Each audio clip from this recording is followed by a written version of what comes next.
Hello, viewers of the future. I'm Endragh, and we're going to be reading more light fantastic. Sorry, I'm setting up my phone. I don't know how I'm going to do the notes from because that's what happens. He has notes in the thing. I think I'm just going to read them because they're kind of cute and fun. Except I don't get them all the time. But anyways, let's continue, shall we? So, approximately 67, maybe 78% of the city slept. Not that the other cities Not that the other citizens creeping about on their generally unlawful occasions noticed the pale tide streaming through the streets. Only the wizards, used to seeing the invisible, watched it foam across the distant fields. The disk, being flat, has no real horizon. Any adventurous sailors who got funny ideas from staring at eggs and oranges for too long and set out for the uh, Any adventurous sailor who got funny ideas from staring at eggs and oranges for too long and set out for the antipodes soon learned that the reason why distant ships sometimes looked as though they were disappearing over the edge of the world was that they were disappearing over the edge of the world. But there was still a limit even to Galdur's vision in the mist-swirling, dust-filled air. He looked up. Looming high over the university was the grim and ancient Tower of Art, said to be the oldest building on the disk, with its famous spiral staircase of 8,888 steps, for its serene roof and the haunt of ravens and disconcertingly alert gargoyles, a wizard might see to the very edge of the disk. After spending 10 minutes or so coughing horribly, of course. Saw that, he muttered. What's the good of being a wizard, after all? Avions, two names. Thiosa, I would fly. To me, spirits of the air and darkness. He spent a gnarly hand and pointed to a piece of crumbling parpent. Octarine fire sprouted from under his nicotine-stained nails and burst against the rotten stone far above. It fell. By a finely calculated exchange of vel- vel- vel- velocities, Galder rose, night sheet flapping around his bony legs. Higher and higher he soared, hurtling through the pale light all right, like an elderly but powerful wizard being propelled upward by an expertly judged thumb on the scale of the universe. He landed in a litter of old nests, caught his balance, and stared down at the vertiginous view of the disk dawn. At this time of the long year, the Circle C was almost on the sunset side of Cori Celestri, and as the daylight sloshed down into the lands around Ankh-Morpork, the shadows of the mountains scythed across the landscape like the gnome of God's sundial. But nightward, racing the slow light towards the edge of the world, a line of white mist surged on. There was a crackling of dry twigs behind him. He turned to see Ymper,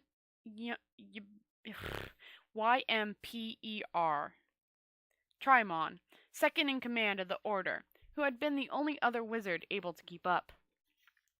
Galder ignored him for the moment, taking care only to keep a firm grip on the stonework and strengthening his personal spells of protection.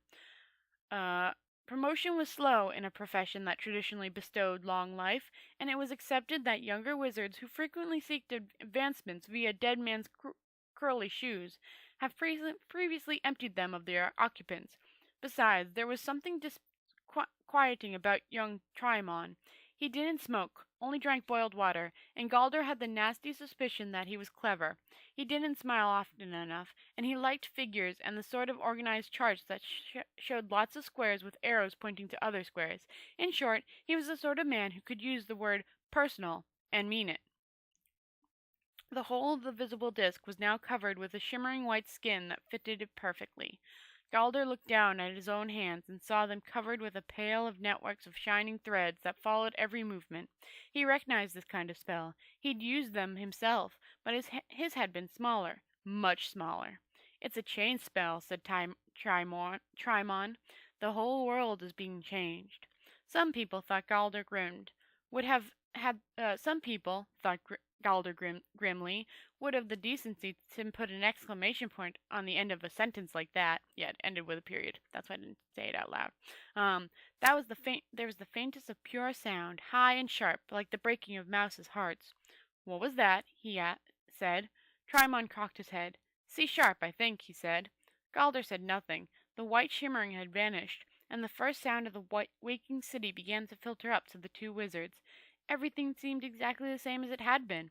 All that, just to make things stay the same? He patted his nice sheet pocket drastically, and finally found what he was looking for lodged behind his ear. He put the soggy dog end in his mouth, called up mystical fire from between his fingers, and dragged hard on the wretched rolled up until light blue flames flashed in front of his eyes. He coughed once or twice. He was thinking very hard indeed. He was trying to remember if any gods owed him any favors. In fact, the gods were as puzzled by all of this as the wizards were, but they were powerless to do anything, and in any case were engaged in an eons-old battle with the ice giants who had refused to return the lawnmower. But some clues as to what actually had happened might be found in the fact that Rincewind, whose past life had just got up to a quite interesting bit when he was 15, suddenly found himself not dying after all, but hanging upside down in a pine tree. He got down easily by dropping uncontrollably from branch to branch until he landed on his head in a pile of pine needles, where he lay gasping for breath and wishing he had been a better person. Somewhere, he knew, there had to be a perfectly logical connection. One minute one happens to be dying, having dropped off the rim of the world, and the next one is upside down in a tree. As always happens at times like this, the spell rose up in his mind. Rincewind had been generally reckoned by his tutors to be a natural wizard in the same way that fish are naturally mountaineers.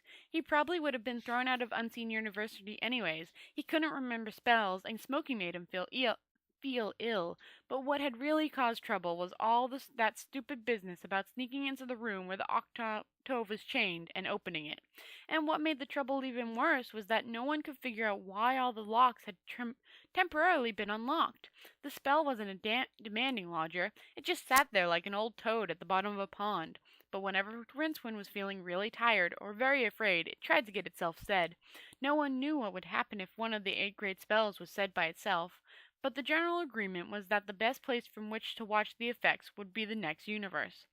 It was a weird thought to have, lying on a heap of pine needles after just falling off the edge of the world, but Rincewind had a feeling that the spell wanted to keep him alive. Suits me, he thought. He sat up and looked at the trees. Rincewind was a city wizard, and, although he was aware that there were various differences among types of trees by which their nearest and dearest could tell them apart, the only thing he knew for certain was that the end without the leaves on fitted The only thing he knew for certain was that the end without the leaves on fitted into the ground. There was far too many of them, arranged with absolutely no sense of order. This place hadn't been swept for ages. He remembered something about being able to tell where you were by looking at which side of the tree the moss grew on. The trees had moss everywhere, and wooden warts, and scrabbly old branches. If trees were people, these trees would be sitting in rocking chairs. Rincewind gave the nearest one a kick. With uneasy aim, it dropped an acorn on his head. He said, "Ow!" The tree, in a voice like a very old door swinging, said, "Serves you right." There was a long silence. Then Rincewind said, "Did you say that?" "Yes." "And that too?" "Yes." "Oh." He thought for a bit. Then he tried, "I suppose you wouldn't happen to know the way out of the forest, possibly, by any chance?" "No, I don't get about much," said the tree. "Fairly boring life, I imagine," said Rincewind. "I wouldn't know. I've never been anything else," said the tree. Rincewind looked at it closely. It seemed pretty much like every other tree he'd seen. "Are you magical?" he said. "No one ever said," said the tree. "I suppose." Rincewind thought, "I can't be talking to tree. If I was talking to tree, I'd be mad, and I'm not mad, so trees can't talk. Goodbye," he said firmly. "Hey, don't go," the tree began, and then realized the hopelessness of it all. It watched him stagger off through the bushes, and settled down to feeling the sun on its leaves, the slurping gurgle of the water in its roots, and the very ebb and flow of sap in response to the natural tug of the sun and moon. Boring, it thought. What a strange thing to say. Trees can be bored, of course. Beetles do it all the time. But I don't think that was what he was trying to mean. And can you actually be anything else? In fact, Rincewind never spoke to this particular tree again, but from that brief conversation it spun the basis of the first tree religion which, in time, swept the forest of the world. And its tenets of faith was this: a tree that was a good tree, and led a clean, decent, and upstanding life, would be assured of a future life after death. If it was very good indeed, it would eventually be reincarnated as 5,000 rolls of lavatory paper. A few miles away, Two Flower was also getting over his surprise at finding himself back on the disc. He was sitting on the hull of the potent Voyage as it gurgled gradually under the dark waters of a large lake surrounded by trees. Strangely enough, he was not particularly worried. Two Flower was a tourist, the first of the species to evolve on the disc, and fundamental to his very existence was the rock-hard belief that nothing bad could really happen to him because he was not involved. He also believed that anyone could understand anything he said, provided he spoke loudly and slowly, that people were basically trustworthy, and that anything could be sorted out amongst men of good will if they just acted sensibly. On the face of it, that gave him a survival value marginally less than, say, a soap herring. But to Rincewind's amazement, it all seemed to work, and the little man's total obliviousness to all forms of danger somehow made danger so discouraged that it gave up and went away. Merely being faced with drowning stood no chance. Two Flower was quite certain that in a well-organized society people would not be allowed to go around getting drowned. He was a little bothered, though, about where his luggage had gone to, but he comforted himself with the knowledge that it was made of sapient purewood and ought to be intelligent enough to look after itself. Okay. In yet another part of the forest, the young shaman was undergoing a very essential part of his training. He had eaten of the sacred toadstool, he had smoked the holy rhizomo, and he had carefully powdered up and inserted into various orifices the mystical mushroom, and now, sitting cross-legged under a pine tree, he was concentrating firstly on making contact with the strange and wonderful secrets at the heart of being, but mainly on stopping the top of his head from unscrewing and floating away. Blue four-sided triangles pinwheeled across his vision. Occasionally he smiled knowingly at nothing very much and said things like "wow" and "erg."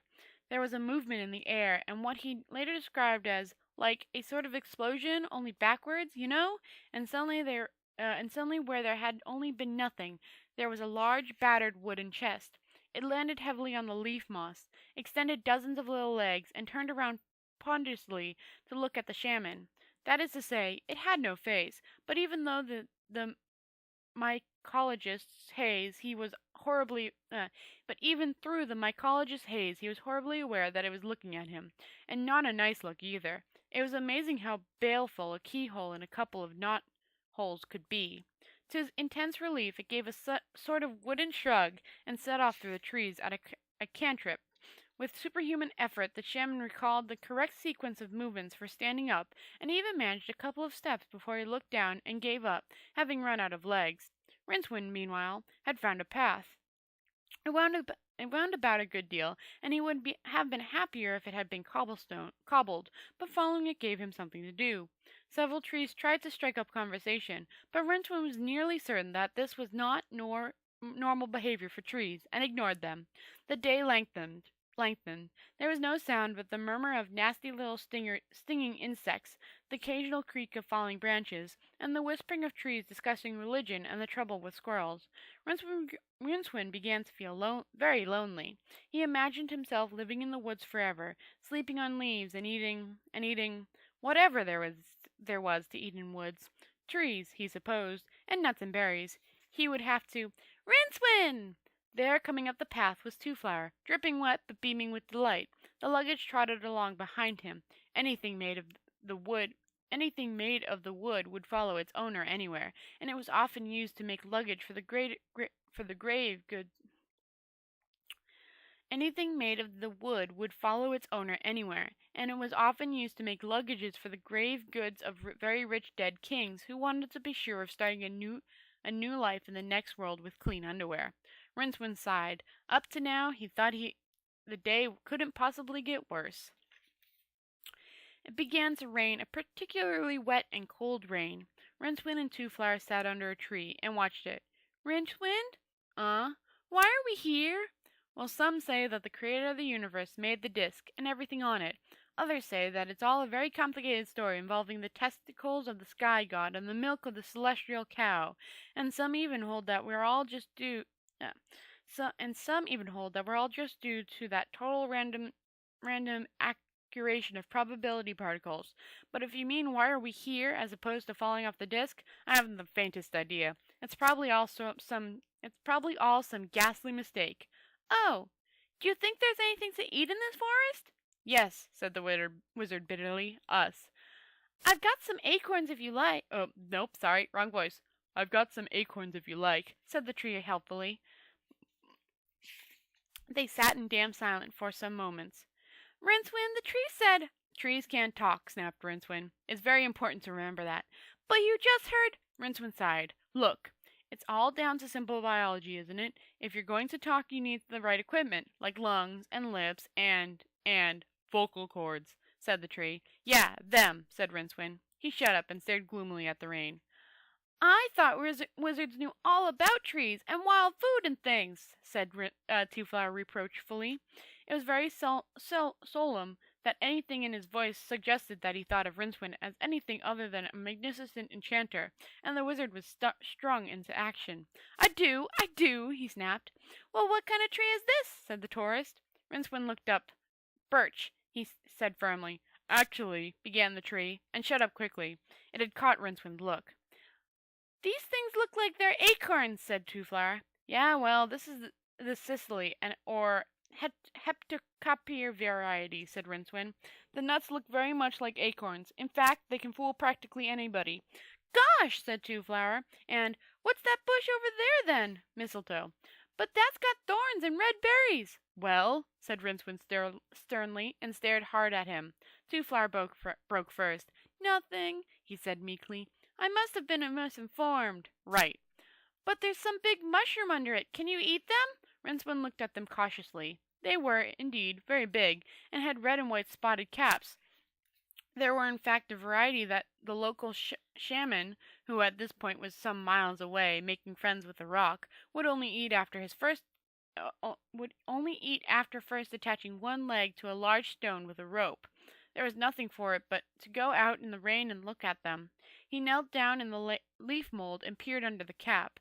After a while he said weakly, No good at all to eat. Why? Called Two Flower.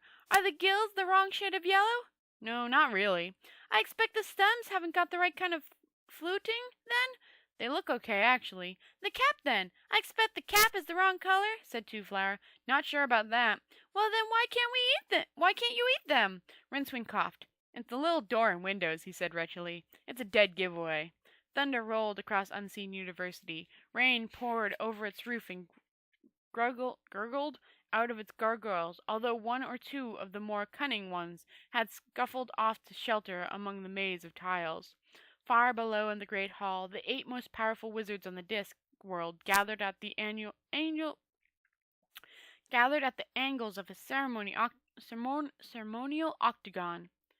Actually, they probably weren't the most powerful, if the truth were known, but they certainly had great power of survival, which, in the highly competitive world of magic, was pretty much the same thing. Behind every wizard of the 8th rank were half a dozen 7th-ranked wizards trying to bump him off, and senior wizards had to develop an inquiring attitude to, for example, scorpioning in their bed. An ancient proverb summed it up. When a wizard is tired of looking for broken glass in his dinner, it ran, he is tired of life.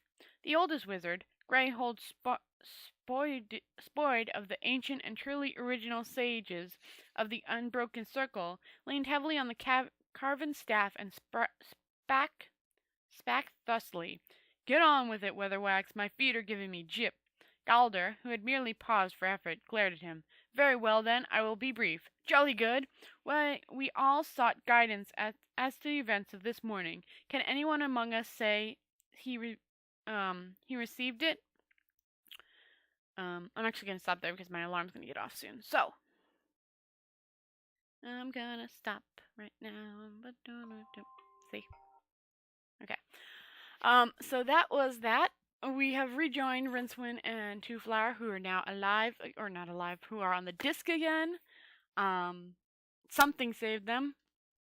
We know what the something is, but nobody else knows what the something is, and we'll probably be getting to that part next. Oh, I know what part is next. I'm so happy. I can't wait for tomorrow, guys. This next part is just great. I'll get more into it after I've read it. But yeah, so this has been The Light Fantastic by Terry Pratchett. I have been Endragh. I hope I brought a smile to your face, and I'll see you tomorrow night with a pretty good part. I like it a lot. Anyways, night night, guys.